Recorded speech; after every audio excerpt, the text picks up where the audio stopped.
live stream today's event, just so you know, and it will be recorded and we'll take some photographs for social media, so just hide your face if you're not interested in that. A lot of faces are familiar to me today, but for those of you who I haven't met, I'm Charlie Burton, Acting CEO of TasCOSS, while Adrian Picconi is on sabbatical as part of a Social Impact Leadership Australia program, otherwise called SILA. SILA is an amazing national capacity building and leadership program designed especially for leaders of for-purpose organisations. She's returning on Monday, back in the hot seat, and we're very much looking forward to hearing what she's learned and benefiting from her experience. I'd like to begin by acknowledging we meet today on the land of the Muanina people of the Southeast Nation in Lutruwita, Tasmania. I acknowledge and celebrate their ongoing work caring for land, sea, waterways and culture, as well as the proud history of Tasmanian Aboriginal resistance and advocacy. I pay my respects to elders past and present and any Aboriginal people in the room online today.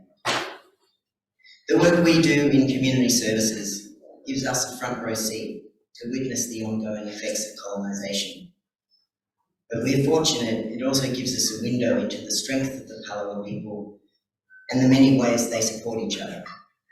As our industry starts to work more in person-centred, place-based ways, I hope we can learn from their strong example.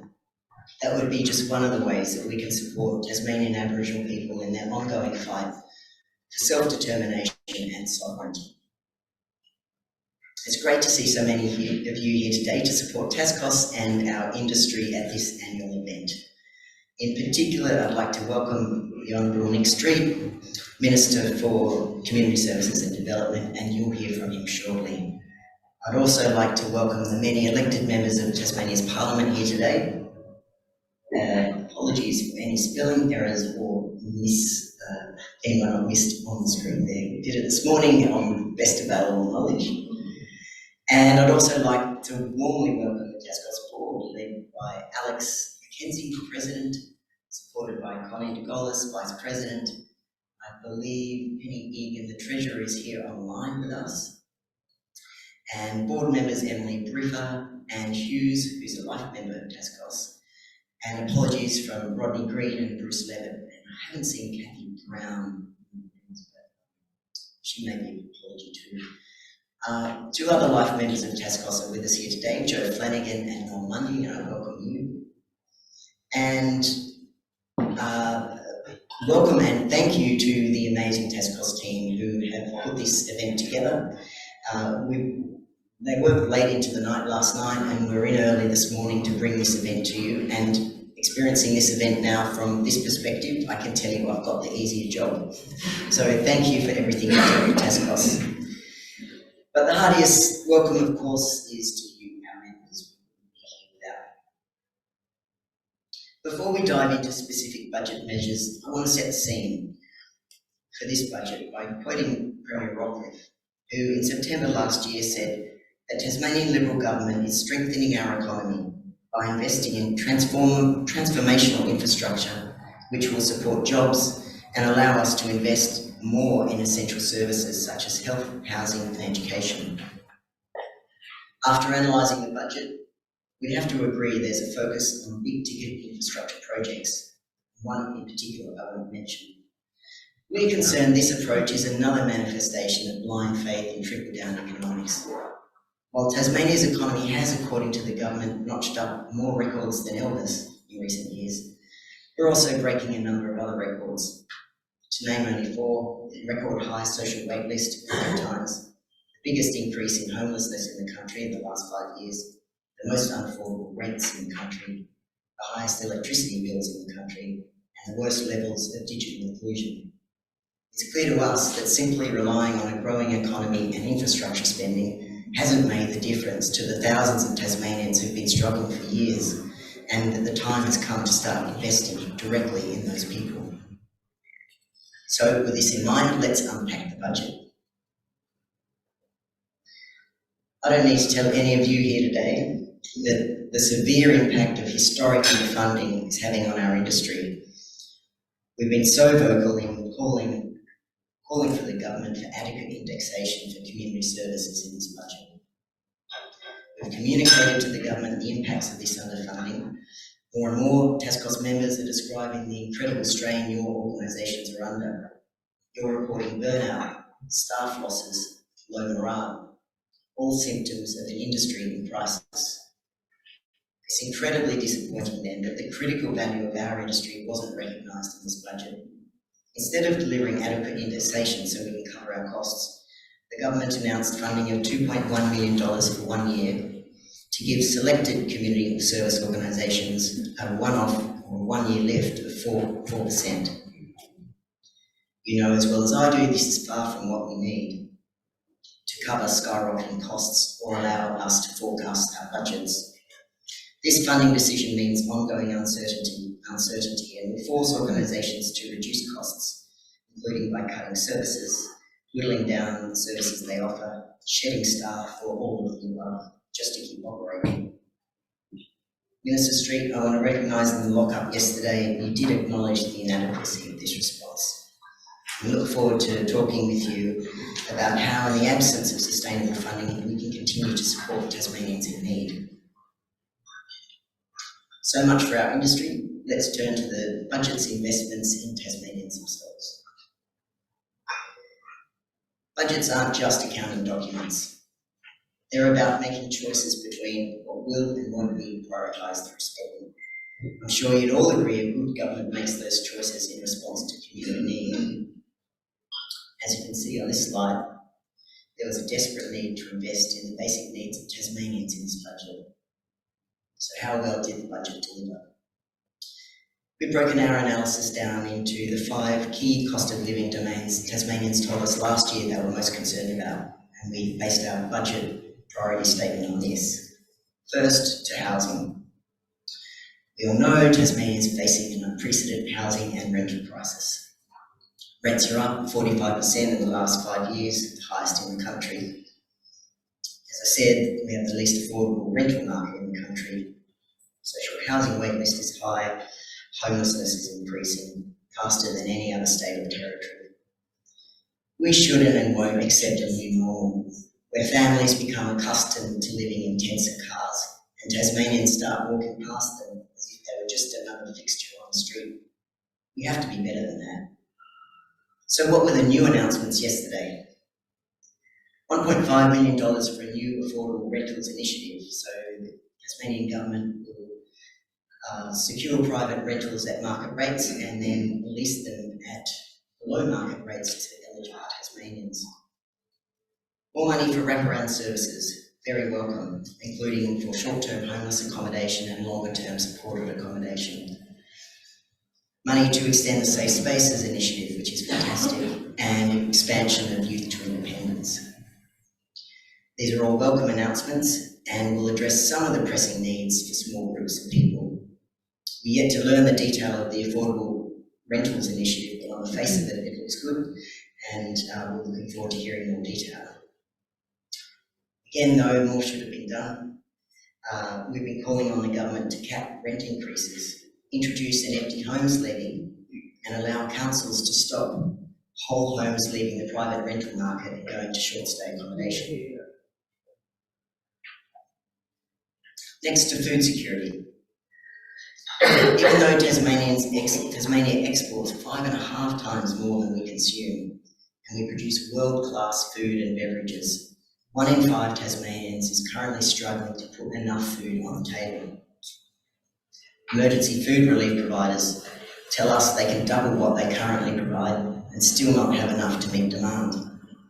Financial counsellors are seeing more and more people in trouble, financial trouble, because they're using afterpay and other forms of credit just to buy necessities including food. And more of those Tasmanians can't keep up with their repayments. So what was in the budget to address these issues? An additional $2 million for the Food Relief to Food Resilience Action Plan, an extension of funding for the 3 food vans around the state, and money to continue the school lunch program. We really welcome the focus on resilience in the action plan. The food relief sector especially is pleased the government wants to invest in building food security at a community level. Just as the long-term pipeline of housing, though, won't solve people's immediate housing crisis now, a focus on food resilience in the future mustn't be at the expense of ensuring all Tasmanians have enough to eat. There's a massive funding shortfall for emergency food relief providers. We've never seen so many Tasmanians needing help. The third cost of living area is energy. It's an essential service. It's vital for maintaining individual well-being as well as the productivity of our economy. Electricity prices have increased 12% in the last year, and we're bracing for another increase in the order of 20% from July 1. This will add to the number of households in energy debt, which has increased 85% since the pandemic. The budget announced $250 bill credit for about 140,000 eligible households for each of the next 2 years, extending the electricity concession or increasing it to CPI, and continuing the energy saver loan scheme that allows people to have a no-interest loan for energy efficient upgrades. The energy bill relief payment this year and next will be really welcome for so many Tasmanian households, although it will be quickly eaten up by rising electricity costs. In recognition that households need more support, we've been calling on the government to cap energy prices to CPI. We also think that there needs to be a broader investment in energy efficiency upgrades in all forms of housing for people on low incomes, so that they can not have to use as much energy and thus reduce their energy costs. The fourth issue is digital inclusion. Tasmania consistently performs worse than any other state in the Australian Digital Inclusion Index.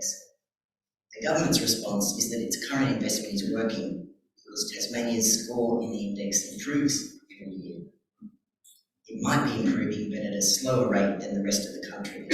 So relative to the mainland, Tasmania is going backwards. We know digital exclusion disproportionately affects people who are already in vulnerable circumstances, including older people, people looking for work, people on low incomes.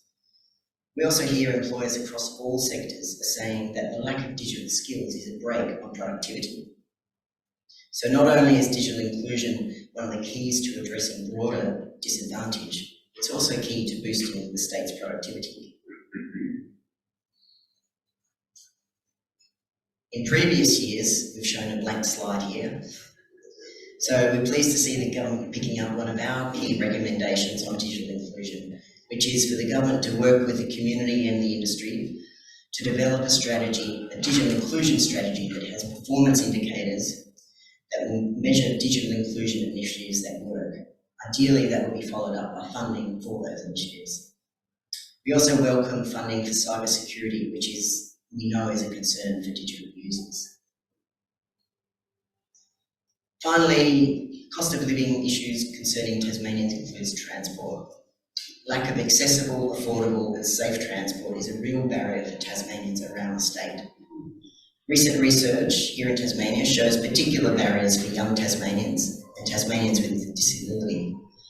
They cite safety, affordability, accessibility, reliability and convenience as issues that need to be addressed urgently so that everyone can get to education, training, jobs, healthcare, volunteering and other activities that are important to them.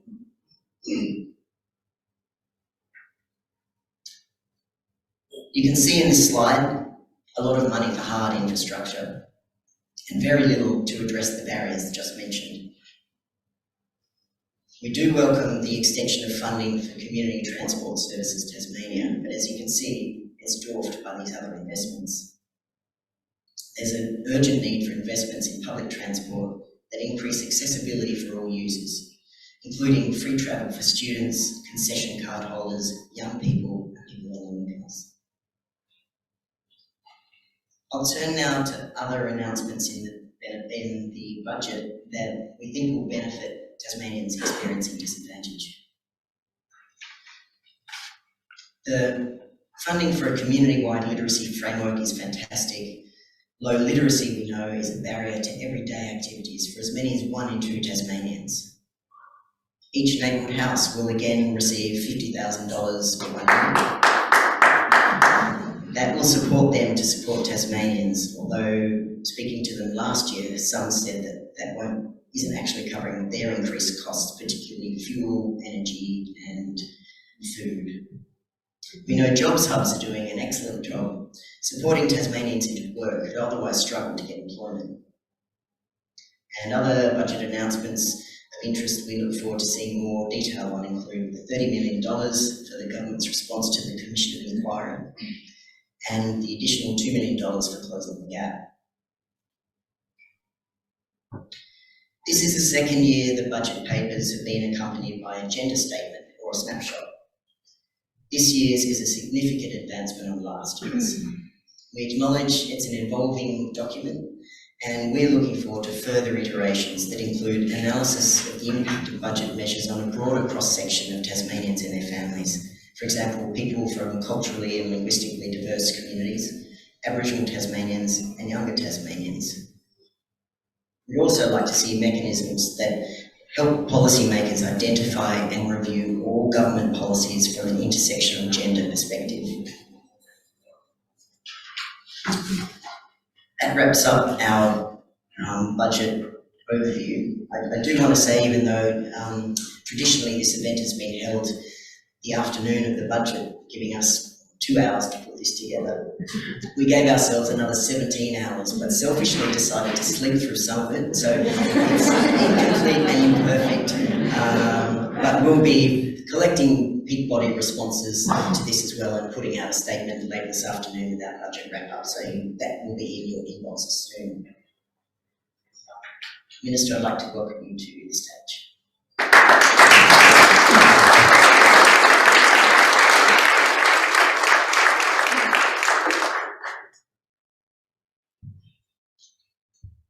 Thanks, Charlie. I'd like to begin by acknowledging the Tasmanian Aboriginal people as the traditional and original custodians of the land on which we gather today and pay my respects to elders past and present. Thank you, Charlie, for the invite here today, and thank you genuinely for the engagement we've had with you individually with my office in the time that I've been acting as the CEO. We look forward to welcoming Adrian back, but we thank you very much for the positive way that you've engaged with our office. Very much appreciated. I want to begin today by expressing my personal gratitude to everybody in this room and your organisations for the critical role you play in supporting Tasmanians. The government and I know the work that you do is vital and is very appreciated. It reaches people in the most practical ways, and despite the challenges faced over recent years, you continue to help so many Tasmanian people live their lives more fully. Thank you for the value you add to our state and providing me the opportunity to be part of this discussion about our investment in our shared future. The 23-24 state budget delivers record spending on key priorities of health, housing and education, while also ensuring further economic growth and delivering on more jobs. We're investing $12.1 billion into our health system, $8.3 million every day. We're investing $5.9 billion into our infrastructure program to help build the facilities Tasmanians need and deserve, including better hospitals, schools, roads and community facilities. We're investing $1.5 billion over 10 years to deliver 10,000 new social or affordable homes. We now have the lowest unemployment rate in Tasmanian history and have created 56,000 jobs since we took office, though we note that is only one factor. The working poor is rising in Tasmania, we acknowledge that as well. These are strong numbers, but we also know the past year especially has been challenging for many Tasmanians. The rising cost of living is the number one concern amongst most Tasmanians. And it's also the biggest concern for you, the community service organisations that Tasmanians go to for support. It's incumbent upon all levels of government to tackle this problem, and key to it is careful and considered fiscal and monetary policy to fight inflationary impacts. The government is committed to assisting low-income Tasmanians with cost of living pressures through targeted measures that will not add further to the inflation. One of these targeted measures is a record investment on concessions to help vulnerable Tasmanians with their day-to-day living expenses. Last year's budget and forward estimates provided $305 million in concessions, and added to that is $17 million for the winter bill buster support to our concession customers. In this budget, we're providing more than $347 million in concessions, together with the state's $45 million contribution to the National Energy Bill Relief Package. This means that over the next 4 years, we will provide nearly $400 million in government supports, an increase of more than 28% compared to the 22-23 budget. Concessions provided by the government each year help with expenses such as electricity costs, water and sewage charges, school fees and council rates. These concessions by the government make a real difference to those in need. Part of this concession package includes the investment of $1 million each year for the no interest loan scheme or NILS to help more Tasmanians access safe, fair and affordable credit when they need it. To help cope with increased demand that NILS is currently experiencing, we're providing an additional $200,000 this year that will enable NILS to increase the number of microfinance loans they can provide while also developing a range of solutions to meet emerging needs. This record investment in concessions will ensure Tasmanians can access support they need for themselves and their family at a time when they need it most. The government acknowledges that community service organisations are also feeling the effects of rising costs on many aspects of their operations due to inflation. At the same time, there's been an increase in demand for services. That's why we're providing $2.1 million in community support funding to help ease the pressures of rising costs of service delivery. As Charlie said, this amounts to a total indexation of 4% this year for community service organisations receiving indexation. All organisations who received a top-up in our $5 million cost of living booster package in August last year will receive this top-up for 2023-24. On top of this, through our negotiation with the federal government, we've ensured that community sector organisations are eligible to access the National Energy Relief Fund, of which we as a state are providing $45 million. This means many CSOs will be able to access $650 in energy relief to reduce their energy bills. This collective assistance will support CSOs with rising operational costs. I was pleased to see in the Treasurer's secondary speech yesterday that, as we previously committed to, we intend to provide a long-term certainty in funding to CSOs by moving to 5-year funding agreements by the end of 2024. Given that what we know from TasCOSS about the high cost of recruitment and retention of staff in the sector, long-term funding agreements can go a long way to significantly reducing those costs that often run into the hundreds of thousands of dollars.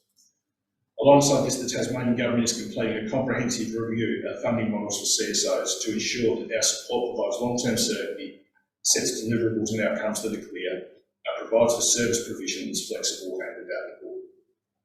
There are multiple components to this work which require detailed analysis and alignment with national policy, including a standalone index for the community sector.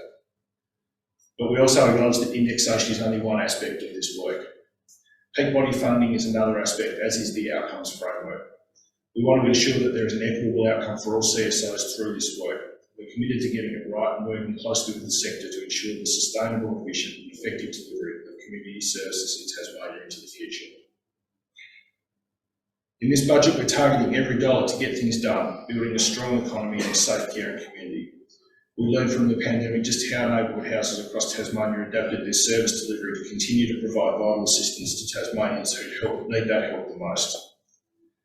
This showed again their connector role between community members and services and reinforced the value of their community food security and social engagement programs. And that's why we're investing the $2.4 million that Charlie was previously speaking about. $1.75 million for Tasmania's neighbourhood houses, meaning that each house in the network will receive an additional $50,000 this coming financial year as they did in August last year. $222,000 in extended core funding over 3 years for Phoenix Community House on King Island, and $435,000 in extended core funding over 3 years to continue community family support programs at Kentish House. In every region and community across Tasmania, we want to help people be better connected and supported as well as resilient. To this end, we're investing $350,000 towards the extension of the Tasmanian Mentorship Grants program through to 2025-26. This funding will help provide for tools and capital works as well as initiatives that support the mental health and wellbeing of our mentorships across the state. Again, as Charlie mentioned, one of the consequences of the cost of living pressures has been increased food insecurity. We're continuing to deliver on our commitment to ensure all Tasmanians have access to healthy and nutritious food, whilst acknowledging that we can always do more. Since 2018, we've committed over $9 million towards the delivery of food relief across the state. The funding's been delivered to more than 40 organisations, both large and small, to deliver produce, food hampers and ready-made meals to Tasmanians in need. More than 7.5 million kilos of food has been distributed by our 2 largest food relief providers across the state to more than 260 separate organisations. That equates to almost 79,000 lunches delivered in 2022 alone, and more than 1,600 students get healthy, nutritious lunches weekly through the School Lunch Pilot program. To complement this, I was proud to launch the Food Relief to Food Resilience Action Plan, which detailed our additional $2 million investment in initiatives to support food security.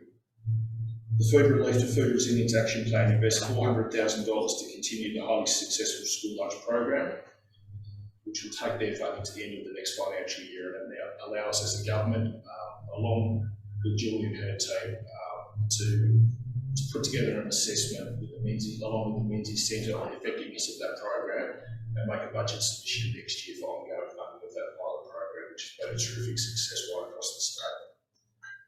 This year's budget also provides an additional $360,000 to the program over the forward estimates to support schools to purchase kitchen equipment and implement their own healthy lunch programs. And the budget also sets aside $180,000 per year for 3 years to Grahamsbound, Louisbound and Mission Bay to help them serve our community.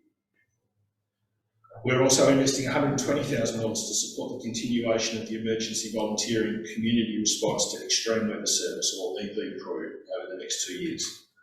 This investment ensures that continued recruitment and support of volunteers in times of emergency, recognising the vital role they play in disaster management and community support.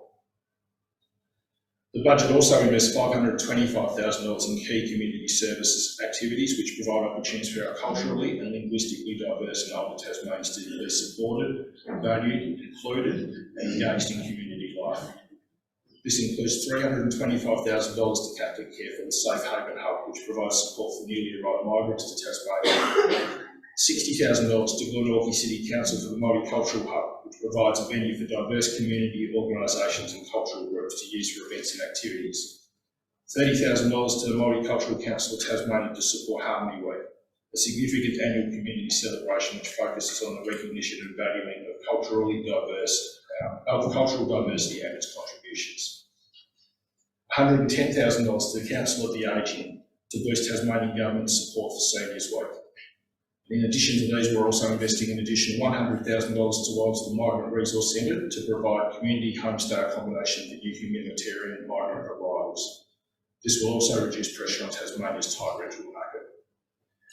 Pleasingly, from my perspective as well, given the work that I've done with these organisations, this budget also commits $175,000 in funding to Working It Out and Equality Tasmania to build their capacity to engage in policy development to support Tasmanian LGBTIQ+ communities. This critical work will help inform Tasmania's next whole of government LGBTIQ+ action plan, but I have to say it will also fill a gap in terms of government's expectation of these organisations and the policy work that we ask them to do on behalf of the government that we're actually now going to fund properly. So it's something I'm proud of and something that we need to work on for the future as well. In terms of the family and sexual violence area, the government is strongly committed to strengthening service delivery to ensure that Tasmanians experiencing family violence have access to specialist support services that meet their needs and circumstances.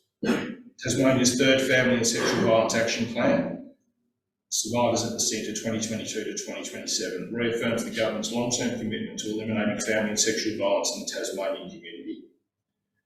Critically, in this budget, we've committed a further $50 million over 4 years to 2026-27 to deliver actions that prevent and respond to family and sexual violence and, importantly, hold perpetrators to account. This includes an increase in core funding to Tasmania's frontline family and sexual violence services by 37%.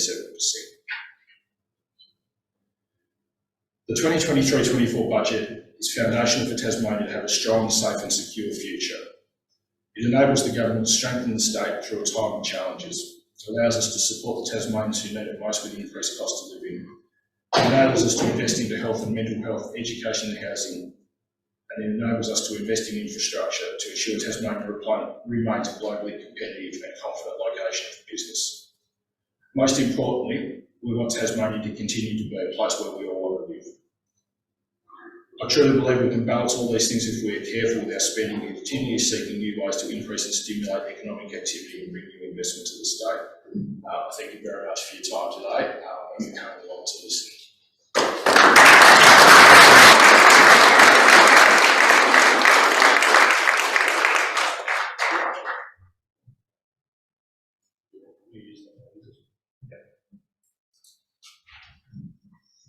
Thank you, Minister, and including for touching on a range of the announcements that we didn't get to in our briefing. So obviously some very, very welcome ones from our industry's perspective. So we're now to the Q&A session.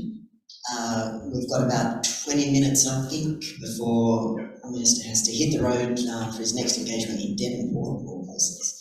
So want to make sure you get away on time. Cameron, Lucinda and Simone will have a roving microphone, so if you put your hands up, we'll come find you. If you're online, you can pop questions in the chat and we'll make sure we get to at least some of those. And for the benefit of the tape, because we're recording this, if you can begin by stating your name and organisation. Just without wanting to interrupt, Charlie, just to say as well, that if we don't get to questions, because I've got a lot of, we're more than happy to take questions that Charlie gathers after I've gone as well. He'll provide them to my office. We'll get the answers to those questions back to Charlie, who'll distribute it to everybody who's here today as well. Thank you, Minister. And really thank you for that. And including if there are questions that don't belong in the Minister's portfolio, you've offered to distribute those to the appropriate agencies. So if it's not within Minister Street's portfolio, ask it anyway. How long have we got for questions on notice return, Cassie? How many days have we got for questions on notice return? Until the 19th of June. Nick's very good. He's transformed the way Parliament operates. No, it's true because it's such a lovely gift. Flattery. Oh, sorry, I should beat you up more. No, flattery will get you everywhere. Yes. All right, on to the questions. I'm going to exploit the fact that I'm currently holding the microphone and just pick up on something you said, Minister. Since the Premier's lunch late last year when he announced a commitment to moving our industry to 5-year funding contracts, it was tied to moving also to outcomes funding, which we know from other jurisdictions is a laborious process to get to, and we can't wait that long for 5-year funding contracts. So in the absence of sustainable indexation, would you work with us to fast track the 5-year funding contracts? Absolutely, and I think if there was one message from the meeting that we had after the Premier's lunch that you had with my officer was that it's going to take longer to institute the outcomes framework than it potentially should to institute the 5-year funding agreements. I said 2024 in the speech. We will actually hit that target as organisations' current funding agreements expire, that we're able to transition them to new agreements as quickly as possible. It's something that I'm genuinely not just passionate about with this room, but across the sport and rec portfolio, which I also hold as well. We've got organisations that have got exactly the same situation where they're either living from 1 year to the next or on the maximum of a 2-year agreement. We know that that's neither often nor sustainable for organisations, and that with the unemployment rate where it is at the minute, the battle for staff is intense. And being able to present yourselves as organisations with secure 5-year funding agreements will make you more attractive places for potential employees as well. Absolutely. Thank you, Minister. That's great. We need to then make sure that it gets extended across all the departments in their funding contracts. Thank you, Minister. Okay. I have a microphone, so I must be Mark. Yep. Minister Street, thank you. I'd like just, as Chair of the National Disability Services, a couple of issues. Big funding, it's a little bit vague in places, and we're really looking forward to our DPAC colleagues giving us a bit more information on what big funding will be. Because I think while disability is largely moved to a federal arena, we hear very loud noises from the federal arena that they want other lifeboats in the ocean. So we certainly sense that there will be a greater responsibility for state government. We've had a little bit of a look ourselves at the document, and we are concerned about the ability to provide disability-specific services and education. We know the crisis of teachers in that sense, but also the support staff and more work there. But also, probably one of our major concerns is there are 140,000 people with a disability roughly in Tasmania. There's about 13,000 on the NDIS, and we definitely acknowledge the very important role of our ILC recipients, people like the Brain Injury Association, Autism Tasmania, scholars down the front there. Really, the federal government is not stepping up to funding those at a state-based level, at the on-the-ground level. So we'd certainly like to see some strategies developed for those specific organisations that are such an important reason of the process of making people and enabling people to get contact with both mainstream and disability services. Thanks, Mark. So look, in terms of the specifics around the disability sector, I'll leave that to Minister Palmer as the Minister, but in terms of your comment at the start about peak funding, I don't just want to stand here and tell everybody in this room what they want to hear. If I had access to more money, it would have been in yesterday's budget. But what I do acknowledge is that indexation that Charlie has talked about on a TasCOSS point of view is only one part of the solution, and that if indexation was 10% but it's not on the correct amount of peak body funding as a base, then we're not actually dealing with the problem. So absolutely, that's why I was so pleased to see the commitment in the second reading speech from the Treasurer that there will be a wholesale review of funding to community service organisations as well. Thanks, Minister. Hang on, we've got one at the back and then we'll go over here. I've got a question online. Don't have Hon Nic Street MP for the first job. This one's from Julie Ryan from Tasmania. The funding that is mentioned for community services action plan strategies, is that only for those that are mentioned explicitly? Does it cover the development and delivery of action plans and strategies more for all? The funding that was mentioned is for the plans that are expiring in the next financial year, which I believe includes carers. I think LGBTI, multicultural, it's either carers or the active aging. It's active aging. So the carers one isn't expiring, so the funding is only for those other three at this stage. Okay, thank you. And thank you, Minister. Diane Underwood, CEO from Colony 47. Yesterday, I was visiting one of our sites, Colville Place, which is an emergency shelter accommodation for 12 to 15-year-olds. Not a happy place for anyone where 12 to 15-year-olds need accommodation. Talking to our team out there, asking them, what do you need to get better outcomes for these young people?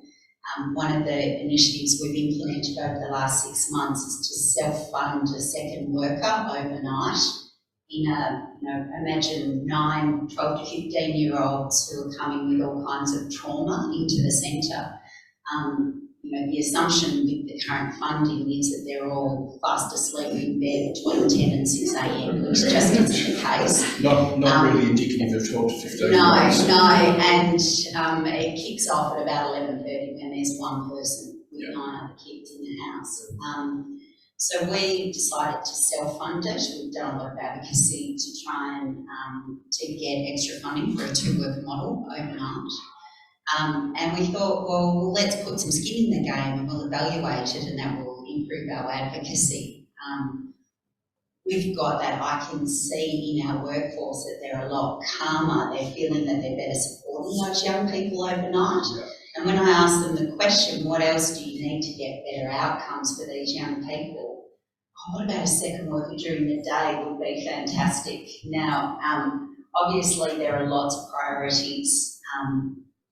But I suppose my point in mentioning that story is, what is the narrative for the community sector with this budget? It's hard to see a narrative around the sustainability for our sector.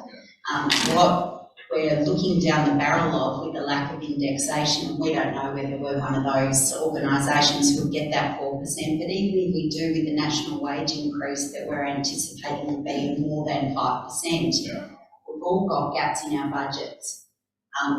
I look at the people in my teams and want to give them hope so that they can give hope to young Tasmanians in our community. And it's hard to do that with the existing budget, and I know you appreciate that.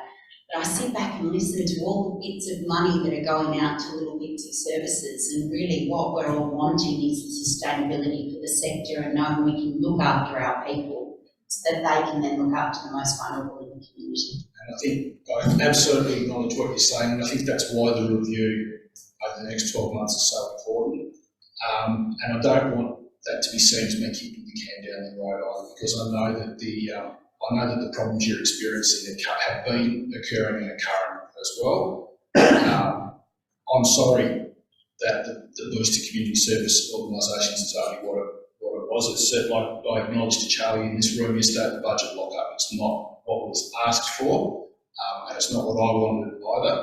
It was what I was able to deliver in the end. But it's why the review is so important, because like I said, it's not just about indexation, and it's not just about being able to stand up here next year and say that we're spending more money than the year before, because we know that what we're spending this year isn't adequate anyway. So the fact that we're going to spend more next year doesn't mean that it's going to be adequate next year as well. The only commitment I can give you as the Minister is that as part of this review, there will be a wholesale rethinking of how we define success in terms of how we define community service organisations as well, so that it won't just be about quantum. And again, it's my responsibility as Minister to deliver on that. I came into the portfolio just before the budget last year. This is the first budget process that I've gone through where I've seen the process from start to finish. I'll be a better Minister in the next 12 months than I was in the previous 12 months as well. But again, acknowledge that doesn't solve all of the problems that we've got today as well. Thanks, Minister. And I think most of us do genuinely acknowledge your engagement and commitment, so thank you. I appreciate that. Is that question Tanya? Hi there, Tanya Hon, CEO of the Network of Tasmania. I just really wanted to, draw your attention to some of the challenges that young people between the ages of 18 and 25 years are experiencing in our community today as they're attempting to transition into independent living. Unfortunately, whilst we welcome the cost of related matters, for young people it doesn't really impact their life in real terms. So what we have is young people who are really struggling to break into the private rental market.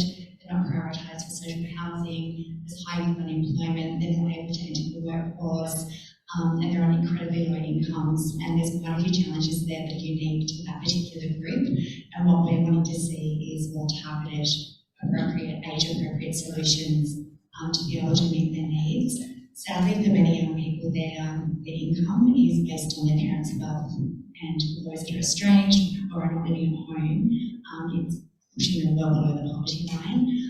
So I would really urge your government to consider what you might need to do to support young people to thrive in our state and to stay in our state. Because certainly the budget yesterday really left them feeling more left behind than ever before. I couldn't agree more with your comments, Tanya, and acknowledge them. One of the things I've put my hand up to since becoming a politician really is that I was pretty naive to some of the challenges that exist, not just in the community, but particularly in the 18 to 25-year-old sector. There's a family member of mine in the audience here who know that I had all of the family support and structures that I needed to succeed, but I wouldn't have succeeded without them. And there are a lot of 18 to 25-year-olds that don't have that support. And there's an assumption made by some, I think, that when you turn 18, you become a fully functioning adult, ready to take on all of the responsibilities of adulthood and go forward and make your way. And that's simply not the case. And particularly the individuals that struggle the most are the ones who don't not just have the familial structures at 18, but haven't had them from infancy. And have had to try and forge their way to 18 as well. So they're even further behind than somebody who loses that structure at 18 as well. So absolutely acknowledge what you're saying, and the fact that we almost need to look at support for young adults. Yes, we do. Different the way we do. Yeah, and we know that young people are experiencing a long transition into that. Unfortunately, the world has changed as we know it, so we really do need to look at how we best support to move forward. Thank you. And Lucinda, we have a question right at the front, Catherine.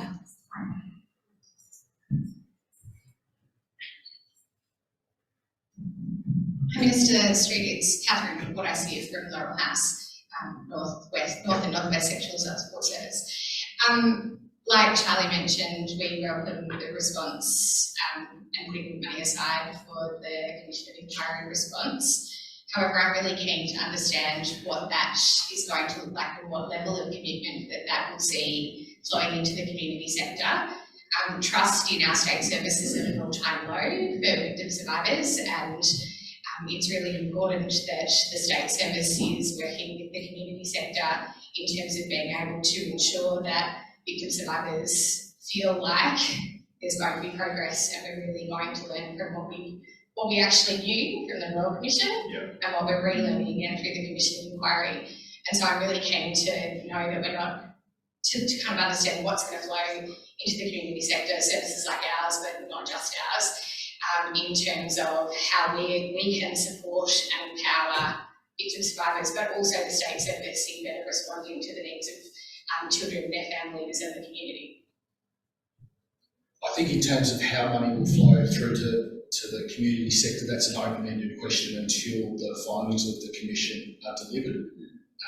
That's why the $30 million is just in there as a single line item, because we don't. And please understand, it's been made clear without divulging conversations that I can't divulge, that isn't the end of the support that's going to be needed once the Commission of Inquiry delivers its findings as well. But I absolutely acknowledge that there's going to be a role for the community sector to play with the public sector, because if we've learned nothing else so far out of the Commission of Inquiry, it's that there are multiple gaps in all of our systems that are allowing these things to occur.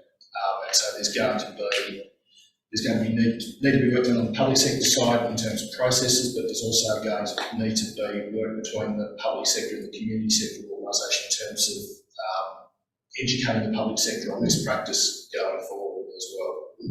So again, without telling you what you want to hear, I think a coordinated approach is the only way that we're going to make sure that the money we put aside to deal with the findings from the Commission of Inquiry actually embed the changes that we need to make sure that we've got a better system going forward, both in the public and private sector. And for those not aware, that report will be handed down at the end of August. Yeah. And Joe Flanagan.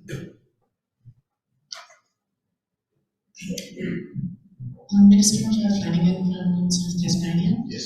Thanks for your presentation. I wanted to ask about the gender impact assessment. It's such an exciting initiative from the government, and I have to admit to a sense of disappointment in looking at this year's, because it didn't really look like an advance from last year's. It was a list of initiatives and strategies. I want to acknowledge how much work is going into the development of the framework and assessment toolkit, but I'm just wondering when we're going to see some strides being made and what we can expect for next year's budget. To be honest, in terms of the development of that statement, that's probably a question for the Treasurer and for the Women's Minister rather than for me to answer directly. All I can do is acknowledge that we're only 2 years into this process. If you as a peak organisation feel like we didn't make any advancement this year, that's worrying to me. That's something that I'll take back to the Treasurer. If you're happy for me to provide your contact details as well, I think it's a conversation that needs to be had between Minister Palmer, the Treasurer and yourself, and any other organisations who feel the same as well, because we want to make sure that we get this right. Thank you. Might just check if there are any questions coming through online, Cameron. Yeah, we got one here from Elmo Antoli at Pathways Tasmania. He says, CEO peer of mine told me this about being in the budget lock-up yesterday, and I'll quote, I sat in that budget lock-up today with other CEOs who were visibly teary and upset at the lack of funding and support in their respective sectors. Please do not feel that this is an AOD-specific issue being felt across many sectors. There were quite a few heads being rattled in their hands today. End quote. You might need a minister for sport to have one here. Today I feel like one of these CEOs. They were spending hundreds of millions of dollars on a stadium to ensure that this scene will not be repeated year on year. potential budget increase. I understand that sentiment. I understand that there are mixed views on some of the proposals that the government's putting forward to the public. I understand that there are different views probably in this room. I'm an absolute supporter of the stadium and the AFL team for Tasmania. I believe that as a community we can do both, but I acknowledge that not everybody feels the same way.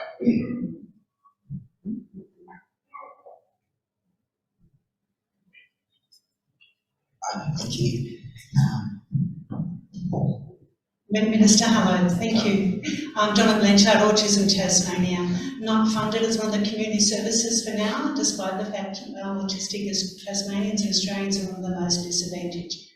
Just a question, well done in thinking about sustainability for community sector and doing review for sustained funding, that's really important. But the question is also, is that many of our programs on the ground are funded nationally as well. That interface seems to be misunderstood in terms of really harnessing and using the national funds much better. National programs don't align very well locally, and there's so much waste and missed opportunities. So looking at the review for sustainability, really deep dive into the national opportunities would be a great way forward. Okay, thank you. I'll take that on board. Sadly for you, Nick, there is more time for questions. So, all right, Alan. Janine Chrysostom, the CEO of the Alcohol Tobacco Drugs Council. This is a question possibly for another portfolio, but I just wanted to ask a question about your perception of a growing perception, I guess, for some community service organisations that there is an increasing amount of trust and confidence from the government in investment in services to be delivered in the community sector, which is being received through investments of new money into state-delivered health services over community service organisations, and the difficulties that community service organisations are having to pitch their innovative or new services to government or investment when the money is being, I guess, perceived to be prioritised into the government health services. So I would say that perception is increasing over time for some sectors. So I'm just interested in your reflections in that. It's genuinely the first time it's been raised with me, Alison. There's certainly no lack of trust from me personally in terms of the community sector and the services that are delivered, but when you were speaking, there are a lot of nodding heads and murmurs of exactly going on across the room. And so it's clear to me that it's not just a growing sentiment, it's one that exists in this room right now as well. If government's investment decisions have led to that feeling or an increase in that feeling, then I'd be disappointed. But I'm more than happy to talk to any organisation that feels like they're competing with government provided services for the money they need to survive and thrive going forward as well. One of the few things that my liberalism might make me more popular within the room is that I actually believe in funding their external organisations as specialists in your area to provide the services to the community. I'm going to jump in with a question now. Yeah. I know you're not the treasurer, and our brand's trust in TasCOSS, while it's amazing, we've got certain skills, but there are others that we lack, believe it or not, including economic analysis and reading the forward estimates in the budget. Can you perhaps sum up for the room, without disclosing cabinet details, your assessment of where the budget's heading in the next 4 years and what it might mean in terms of funding opportunities or lack of? The thing that I've learnt the most in developing the state budget that members in this room right now who've been ministers in the past is that the revenues for state governments are incredibly volatile and fluctuate dramatically and make it very, very difficult to do budgets that are accurate across the forward estimates. And So that means that not only is there volatility in the revenue that comes in, but there's volatility in the forward estimates as well in terms of what we're projecting. I still believe that there's going to be an opportunity to invest significantly into the community sector, which is what everybody in this room is interested about today. My job over the next 12 months is to work with TasCOSS, but with every member organisation and any other stakeholder on the review to make sure that the budget that we've got for this sector next year is more reflective of what's actually going on the ground. And I'm quite glad I'm not a treasurer, to be perfectly honest. Don't want to be treasurer, don't want to be premier. You can take that. Every politician says that they don't aspire to a leadership position. I don't aspire to a leadership position. You heard it here first. Hi, g'day, Hon Nic Street. Tom Johnson from Uniting. How are you going? Good, how are you? Yeah, lovely to see you again. We, when you came to visit us, we spoke about rural and regional mental health, and we spoke to Minister Hon about that and the work that we've been doing as Uniting and developing a program which goes out and works in those hard to reach rural mental health communities. We've seen that there is some funding for community mental health, but we haven't seen a particular program in our mind what the government's plan is to help support those people and, work with the community sector that we work out there. And even though we didn't see our name, did you fund that program? That's going to have to be one of those ones that I take on notice and come back to you in terms of a specific program. Sorry, what was that? In terms of you looking at outcomes, that's welcome and that's wonderful. Excellent, that's important. And look forward to working with you over the next 12 months on that as well. Mental health and the programs that we put in place to strengthen what we're doing is a passion project of mine, even though it doesn't actually sit specifically within my portfolio area. And acknowledge that with a dispersed population like we've got in Tasmania as well, that in rural and regional areas, we saw what social isolation did to people during COVID. That's the reality for a lot of people that live in rural and regional parts of Tasmania 365 days of the year, and has been for most of their lives as well. We need better support structures in place for everybody, but particularly for people that live outside of our urban centres and find it difficult to get to face-to-face services. There is a little bit more time. Yep. I've got a question over there. Mr. Andrew Lee from Lows and Fishes, Tasmania. I just want to congratulate certainly the government on the focus on moving towards resilience when it comes to addressing food hunger in Tasmania. I guess the concern that we have, and it's a great concern, is that we're sort of racing towards resilience and the desire to build resilient communities.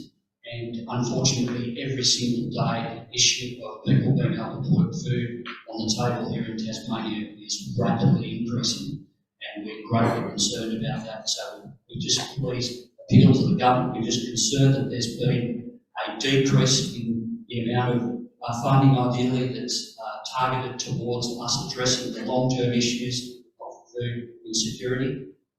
But we certainly want to work congratulate on working towards the resilience, but let's not leave people behind in the process.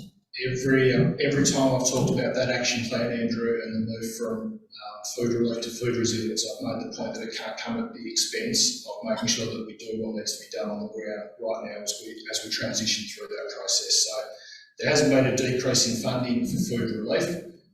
If it hasn't met expectations, that's unfortunate, but we've invested more in the last 12 months in emergency food relief than at any other time I can certainly in my time in state parliament as well. So we know that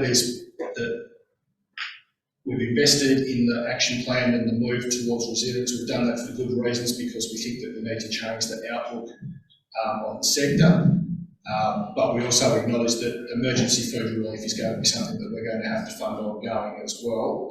And your organisation and Food Bank are critical in meeting that expectation, particularly through the Neighbourhood House Network and the other organisations that you work with as well. Right, thanks. Well, we've got a follow-up from Mark. We might make this the pretty much last question. Thanks, Charlie. Look, I've got another hat on, Minister, as a local government councillor down in the Huon Valley. Oh, good. I was hoping we'd get to this portfolio. Excellent. Thank you. And it's an interesting observation, just as I've been listening, and I'm on the welfare committee there, and we're talking down the Huon about the lack of resources for those people who do live way up the bushcraft. We're talking about the lack of ability to get ACAT places because there's not services. And I reflect on some of the work that we're doing with the community sector employment project that TasCOSS is leading, which is an excellent project for those who don't know about it. But increasingly I'm seeing that there's an expectation from government that local government will just pick up the whole heap of resilience work. In the most recent work around the child safe organisations, I heard that there's a whole heap of unfunded jobs for local government to do in that. So, and it reflects on the other statement about is there trust in the community sector.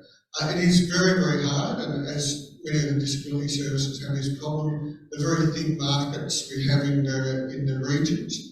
And I'm just wondering, and I'm not expecting an answer, but I'm pondering from you, around how do we support the community sector to work within local government regions alongside local government. Bear in mind that, Huon Valley Council's got one junior social worker that does a whole youth portfolio across, a very large sector. So how do we get those partnerships working better? One of the things I've stressed to councils when I've visited them is that the local government review that's going on at the minute isn't just a review of the state government looking at the local government sector. It's about looking at ourselves as well and how we deal with the local government sector. And it's a point of view that is going to be carried through to the review that we've been talking about with community sector organisations that will occur over the next 12 months in terms of what we're asking community sector organisations to do for the funding that we give them as well. In the local government sector, you've got the unfortunate problem of being a safety net for service provision across the state. And so when the federal or state government fails to deliver something that the community values, the first people that they go to is the local government sector. And so we've got to get better at not, like you said, of not leaving service provision to the last form of government as well. And that goes to the community sector organisation as well. And I've got to say, when I talk about this at councils, there's a lack of trust, like we were just talking about in terms of the community sector organisations trusting the state government as well. So that's a process for me in both portfolios to work with stakeholders to build trust, to show that we're listening and to act on what we're being told as well. And we've got one more question. Thanks, Charlie. Thanks, Minister Street. Paul Cairns from Life Without Barriers. I was just asking a quick question about the indexation and the targeted approach that Charlie mentioned. So I think it was around $2 million or thereabouts. Obviously, some probably concerns around the inadequacy of that in terms of how many organisations are impacted currently with indexation and kind of how the future looks in that space. So my question is, I guess, one, how is that going to be targeted, and when will organisations know if they've been targeted? So the organisations that will receive that uplift are the same organisations that received the uplift from 2.25 or 2.5 to 3% in August last year when we put in place the cost of living package. It will be the same organisations that will receive that boost in funding. In terms of when that will be communicated to stakeholders, as quickly as possible. The money obviously won't flow until the new financial year, but we'll try and get that information to stakeholders as quickly as possible so that they can start planning that using that new level of funding. And where you've got to get on the road, so I'll wrap up with some closing comments in a moment, but first can we please thank Minister Street for his time and generosity.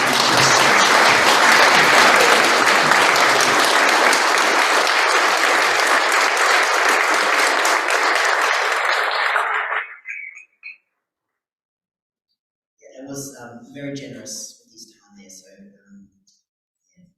we all appreciate Apologies if we didn't get to your questions. One way or another, I'm sure you all have an email address from someone at TasCOSS. Feel free to send your questions through, and as Minister Street said, he can take them on notice or distribute them to whatever agency they belong to.